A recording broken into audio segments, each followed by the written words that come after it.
मैं आज आपको वीडियोस दिखाने लगा हूं और मैं उससे पहले आपको बताऊं कि कोशिश इनकी क्या है। जो कुछ मैं कहता हूं, इनका प्रोपेगेंडा सेल बैठा हुआ है। वो हर चीज को मोड़ के कोशिश करता है कि या किसी तरह अदालत मेरे खिलाफ हो या किसी तरह फौज मेरे खिलाफ हो। अब मैंने क्या कहा था? मैंने अभी चंद रोज पहले क्या कहा, परसों मैंने क्या कहा? मैंने ये कहा कि फौज का जो आर्मी चीफ होता है उसको मेरिट पे सिलेक्शन होनी चाहिए।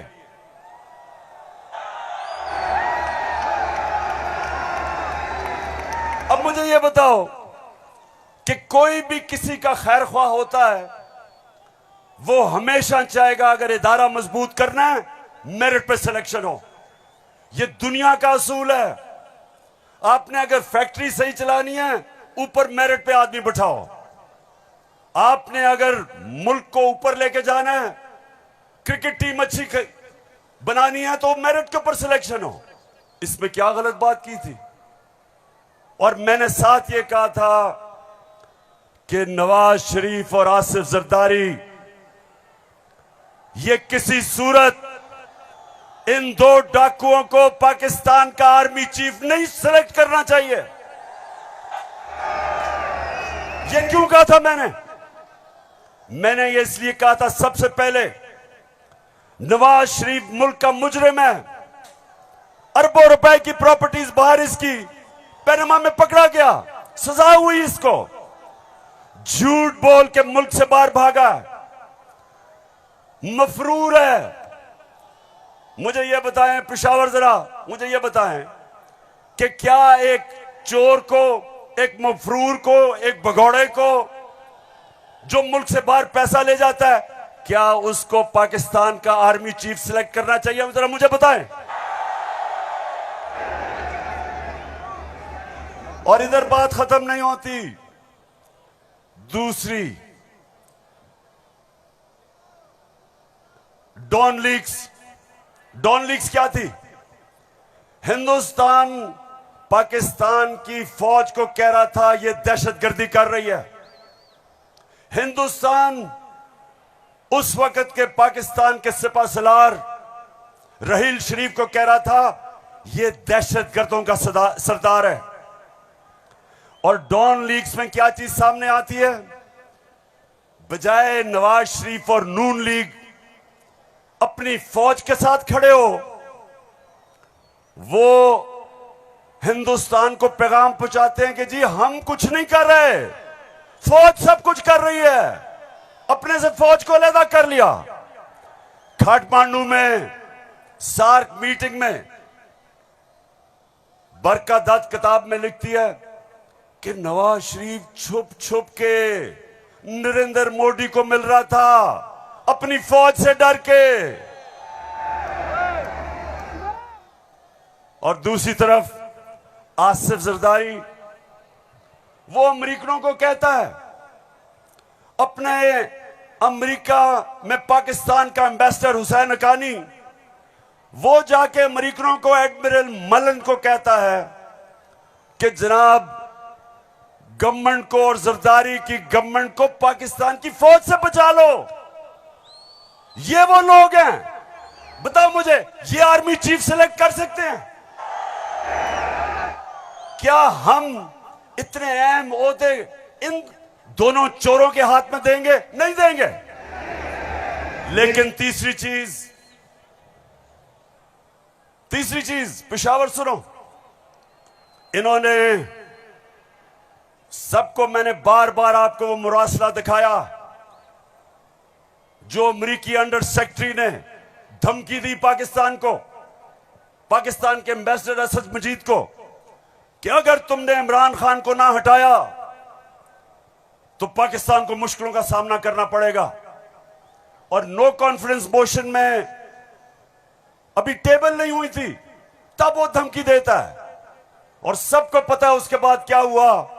नो कॉन्फिडेंस आता है, चोरी के पैसे से मेंबर पार्लियामेंट खरीदे जाते हैं, करप्शन के पैसे से लोटे बनाए जाते हैं और आपका भी एक बहुत बड़ा लोटा था। कौन लोटा था आपका? एक ही पख्तूनख्वा से लोटा आया और बहुत बड़ा लोटा था वो। लोटों पे पैसा चलता है, लोटों पे नोट चलते हैं और उसके बाद हमारी हुकूमत गिराई जाती है और इनको इंपोर्टेड हुकूमत ऊपर लगाई जाती है। और मेरा तीसरा सवाल है कि क्या वो लोग जो बाहर से मुसल्लत किए गए हैं, जिनके पैसे और दौलत बाहर पड़ी है, क्या उनको पाकिस्तान के आर्मी चीफ को अपॉइंट करना चाहिए? बताओ। तो मैंने ये कहा और कहते कि जनाब इमरान खान तो फौज के खिलाफ है। अभी चलो, अब मैं चाहता हूं ये नून लीग के दो, एक वजीर और एमएनए, जरा आप इनकी वीडियो देखें और उसके बाद बात करता हूं। सियासी मामला थे और जिस तरफ इस साल के आखिर में एक बड़ी तब्दीली आनी थी, उसमें तो ये नजर आ रहा था कि इमरान खान का जो गठ जोड़ है ये तो अगले 15 साल रहेगा अगर इस तरह हालात रहे। और जिस तरह के उनके प्रोग्राम थे, हम सब ने डिस्क्वालीफाई होना था इस साल के आखिर में, तमाम जो अपोजिशन की लीडरशिप है। अच्छा, उनका तो ख्याल था कि मैं सफाया कर दूंगा, मैं किसी को नहीं छोड़ूंगा। तो ये आपका खदशा है? मालूमात है जी, हमारी सीरियस मालूमात है। आपके ख्याल में जो आप ये लोगों को भूल जाता है, लेकिन कुछ माह पहले जो कहा कि जी हम नैब के कुछ 100 जज और हायर कर रहे हैं और हम सारे केसों को एक्सप्लाइट करेंगे, तो उस मैथ्स लेवल के ऊपर मैथ्स लेवल पे डिस्क्वालिफिकेशन होनी थी। बिगिनिंग शहबाज शरीफ डाउनवर्ड, शाहजहां अब्बासी, हसन इकबाल और ऑल ऑफ अस, सिर्फ मुस्लिम लीग नून की नहीं। आपके ख्याल में जो कोalition बनी है वो इसी वजह से बनी है कि इमरान खान साहब के तो फाशिस्ट प्लान्स थे ना इस मुल्क के ऊपर हमला करने के। तो लिहाजा ये आज मुश्किल जरूर है, लेकिन ये हमें याद रखना है जब हम मुइशत की डिस्कस करते हैं कि यहां जमहूरियत का, हाकमियत का और वफाकियत का मामला भी मौजूद है, जिसको हमें साथ लेकर चलना है। तो इसलिए एक लार्जर कॉन्टेक्स्ट में सियासी मामला कि जो हमें लोग कहते थे, डराते थे, दबाव में लाते थे इस बात पे कि अगर फौरी तौर पर अदम एतमाद करके आप हुकूमत में ना आए तो फलां आ जाएगा, फलां बैठ जाएगा किसी चेयर पे। कोई किसी किस्म का हमें उस वक्त भी ना नोटिस था ना हमने लिया था, मगर इत्तेहादी जमातों के हम फैसलों पर के पाबंद थे। मैं आज भी ये बात कहने लगा हूं कि अगर कि जो हमें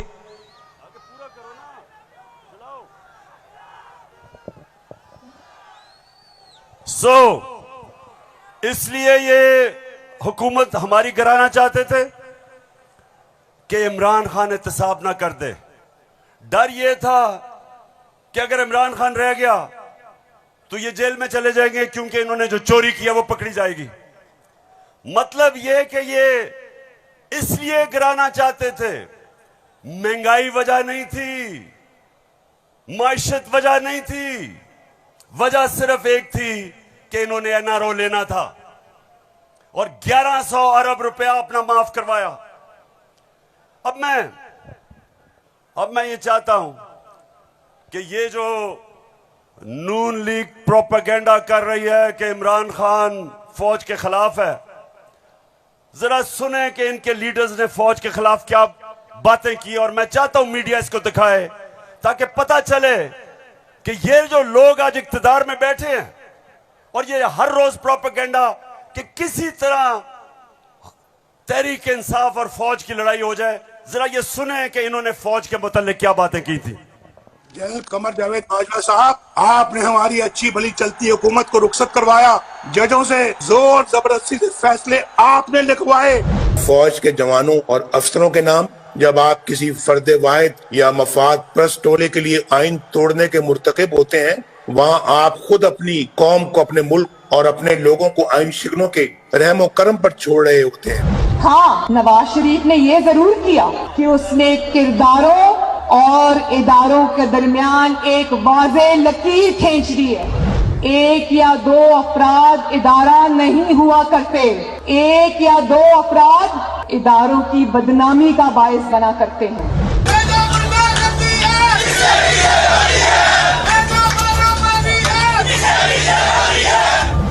जो शख्स इस किस्म की कार्रवाइयों में मुलव्वस रहा हो उसका एहतसाब होना चाहिए। उसको बल्कि इतने बड़ी बड़ी उनकी ग्लेयरिंग चीज़ें शायद 73 साल की तारीख में कभी नहीं मिलती। तो अब तो उनका एहतसाब होना चाहिए। ये इस किस्म के शख्स को कोई और ओहदा दे देना, और वो भी इतना इम्पोर्टेंट ओहदा देना, ये मैं समझती हूँ कि ये कौम के मुंह पे तमाचा है, आइन और कानून की हुकूमत के मुंह पे तमाचा है। तुम हमें सियासत बतलाते हो, अपने हुदूद में रहो, इसराइल की नौकरी न किया करो, इसराइल के वजीफों पे पढ़ने वाले जर्नलों अपने हुदूद में रहो। बड़े बड़े रैंकों वालों से भी अपने आप को मोहतरम समझता हूँ, और अगर बिगड़ोगे तो फिर अगर हम बिगड़ गए तो अफगानिस्तान में अमेरिका का क्या हश्र हुआ, खुदा की कसम यहाँ तुम्हारा वही हश्र। तो हमारी किरदार कशी करना छोड़ दो। अगर हमने आपकी शुरू की तो पता नहीं पाकिस्तान बनने से आज तक कितने जनरलों की शुरू हो जाएगी। बेटी भाई वो अक्यूज्ड हैं, उनकी लिस्ट लेके जिस तरह हमने प्रेस कॉन्फ्रेंस की तो आपकी ईंट से ईंट बढ़ जाएगी। अभिनंदन की क्या बात करते हैं। चीफ ऑफ आर्मी स्टाफ तशरीफ लाए, पैर कांप रहे थे, पसीने माथे पे थे। सुन लिया पेशावर, मैं इसलिए ये बता रहा हूं कि ये वो लोग हैं जो हमें कह रहे हैं कि हम अपनी फौज के खिलाफ हैं। फौज भी मेरी, मुल्क भी मेरा।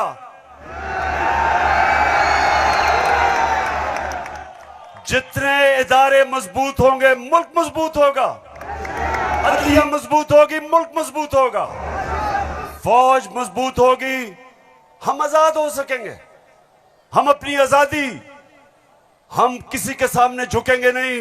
कोई मुल्क हमें फतह नहीं करेगा। जिस तरह सारी मुसलमान दुनिया में आज अजाब आया हुआ है, सोमालिया से लेके, लिबिया से लेके, सीरिया से लेके, सारी मुसलमान, अफगानिस्तान में क्या हुआ, यमन में, सारी मुसलमान दुनिया में किस तरह का अजाब आया, और हम वो पाकिस्तान है जो एक मजबूत फौज की वजह से बचे हुए हैं। तो नून लीग वाले ये समझ जाओ कि हम वो लोग हैं जो इस मुल्क के इदारे मजबूत करेंगे। और कभी अगर कोई तनकीद करते भी हैं अपनी फौज के लिए, उसकी बेहतरी के लिए करते हैं, तामीरी तनकीद करते हैं। अब वो चलाओ।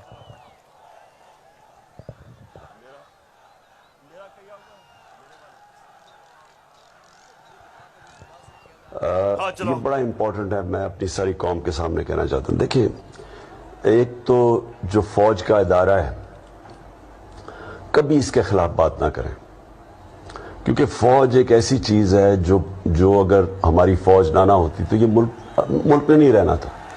इमरान खान से ज्यादा इस मुल्क को जरूरत पाकिस्तानी फौज की है, और हमें हमेशा इस इदारे को इसकी मजबूती के लिए हमें बात करनी चाहिए। और हमारे जो दुश्मन है वो मुसलसल इसको अटैक करते हैं, बल्कि ये दोनों जो prime minister, ex prime minister और प्रेसिडेंट, वो जरदारी और नवाज शरीफ, इन दोनों ने अपनी फौज को अंडरमाइन करने की कोशिश की है। ये जब गवर्नमेंट में भी थे, इन्होंने अंडरमाइन किया उसको। इन्होंने गवर्नमेंट में रहते हुए वो डॉन लीग्स क्या थी, डॉन लीग्स वो हिंदुस्तान के साथ कह रहे थे कि जी हमारी फौज की वजह से हम दोस्ती नहीं हो रही। और जो मेमो गेट था वो क्या था, वो अमेरिकनों को कह रहा था जरदारी अपने हुसैन हक्कानी के जरिए। जी शुक्रिया। मैं इसलिए आपके सामने ये रख रहा हूं कि ये मैं आज से नहीं कह रहा, ये मैं हमेशा समझता हूं। और आज तो है ही 6 सितंबर। पेशावर, मुझे अभी भी 6 सितंबर याद है।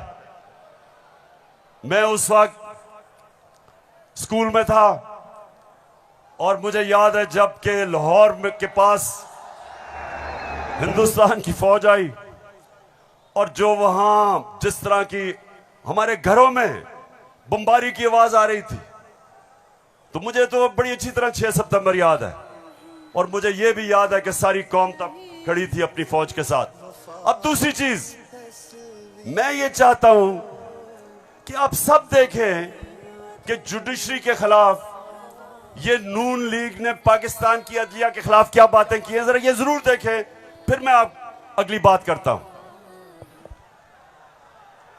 इस तरह बेंच फिक्सिंग भी एक जो, इस पे भी फजल रहमान देख ले कितना गुस्सा चढ़ा हुआ है इसको। सारे फैसले एक ही जज करेगा, जैसे लगता है कि उसका जज नहीं है, उसकी पार्टी का रुकन हो।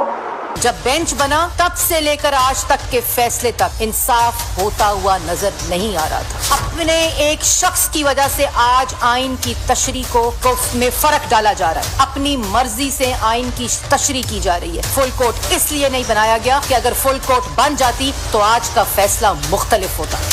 मौजूदा बेंच है उसमें जो मुअज़्ज़ज़ जज साहबान बैठे हैं, उन जज साहबान का हमारे मतलब जो उनके ख्यालात हैं उनसे भी कोई ना वाकिफ नहीं है, ना हम ना वाकिफ हैं। और उसके बाद हर वो केस जिसका फैसला हमारे खिलाफ आना हो उस बेंच का जो है वो वही हिस्सा होते हैं। और अब तो ये बात पहले से जो है वो प्रिडिक्ट होने लगी है। जो सहाफ़ी वहाँ सुप्रीम कोर्ट की कार्रवाई को कवर करते हैं तो वो पहले से जब बेंच बनता है या कोई केस जाता है तो वो पहले से बता देते हैं कि इसके ऊपर फलां बेंच बनेगा।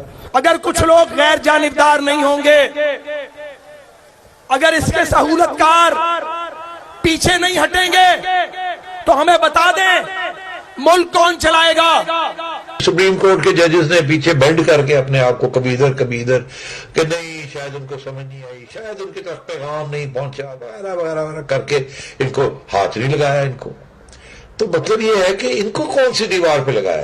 तो जिस तरह मैच फिक्सिंग एक जुर्म है, इस तरह बेंच फिक्सिंग भी एक जुर्म है। जब बेल का फैसला होने वाला होता था, जेल में उस दिन खबर मिलती थी कि 3 हफ्तों के लिए बेंच डिसॉल्व हो गया, नया बेंच, या कोई जज छुट्टी पे चला गया। जाता नहीं था, भेजा जाता। काजी फाइज ईसा साहब के मामले में माय लॉर्डशिप से ये पूछना चाहते हैं कि वो आपके ब्रदर जज थे ना, आपने क्या किया?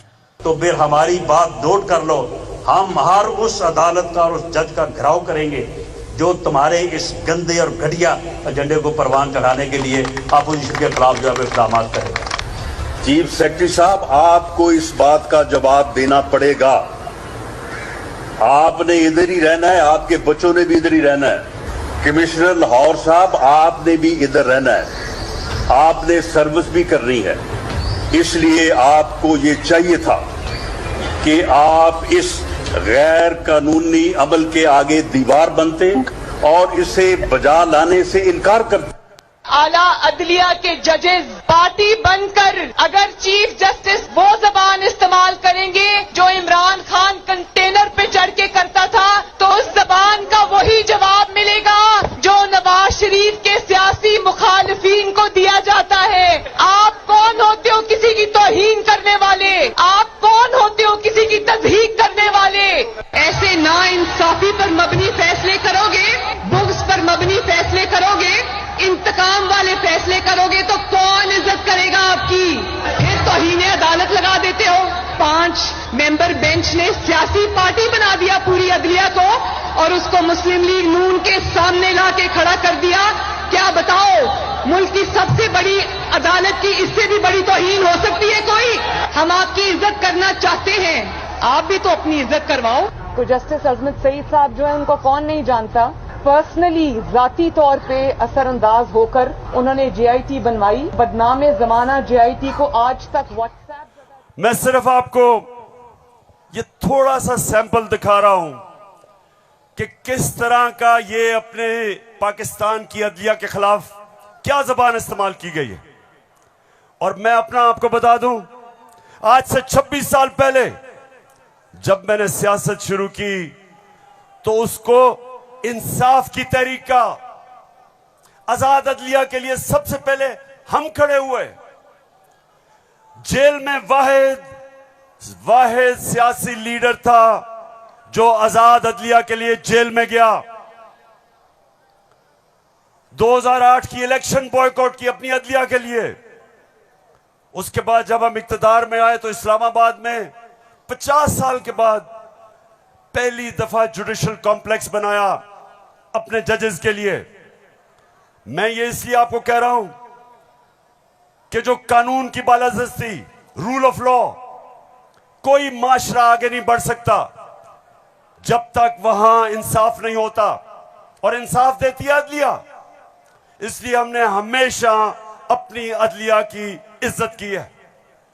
ये जो नून लीग के लोग हैं जो आज जिस तरह की जबान इस्तेमाल कर रहे हैं, सोशल मीडिया पे अटैक कर रहे हैं इस्लामाबाद के चीफ जस्टिस को, ये कभी, मैं आपको यह बता रहा हूं कि मैंने कभी अपनी पार्टी को इजाजत नहीं दी कि अदलिया को अटैक करे, क्योंकि आखिर में इंसाफ होगा तो मुल्क में खुशहाली आएगी, और इंसाफ अदलिया देती है। मुझे बड़ा जनाब इन्होंने कहा कि देखें इमरान खान ने कोई बड़ी गलत जबान इस्तेमाल कर दी। मैं आप सबके सामने आज ये कहना चाहता हूं कि मैं अपनी अदलिया की इज्जत करता हूं, लोअर कोर्ट्स की इज्जत करता हूं। वो लोअर कोर्ट्स जो आम इंसानों की खिदमत करते हैं और मुश्किल हालात में अगर एक मैजिस्ट्रेट ज़ेबा के खिलाफ ऐसे लगा कि मैंने कोई सख्त जबान इस्तेमाल की, उसकी वजह थी मैं शहबाज गिल को देख रहा था, उसके ऊपर तशद्दुद हुआ, उसको जिसको कहते हैं कस्टोडियल टॉर्चर, उसको हवालात में बंद करके तशद्दुद किया गया, नंगा किया गया। और उसकी जब हमने देखा उसके हालात और उसके ऊपर प्रेशर डाला गया कि मेरे खिलाफ स्टेटमेंट दे, मेरे ही उसके ऊपर अगर ज्यादा ऐसे लगा सख्त स्टेटमेंट है, ये मेरा मकसद नहीं था। कभी मैं ये नहीं समझ सकता कि मैं किसी जज को धमकी दूं, लेकिन मैं आज सबको ये कहना चाहता हूं कि इस मुल्क में जब तक इदारे मजबूत और ताकतवर नहीं होंगे, मुल्क ऊपर नहीं आएगा। आज अगर मगरिब के अंदर खुशहाली है तो वहां इंसाफ है। जितना ज्यादा इंसाफ और कानून की बालादस्ती, उतना खुशहाल माशरा। तो मेरी तो पहले दिन से यह स्ट्रगल है। तो पेशावर सबको मैं आज पैगाम देना चाहता हूं कि ये जो कोशिश की जा रही है तहरीक इंसाफ को इदारों से लड़ाने की, ये कौम सब समझ गई है। कौम में सियासी शऊर आ गया है।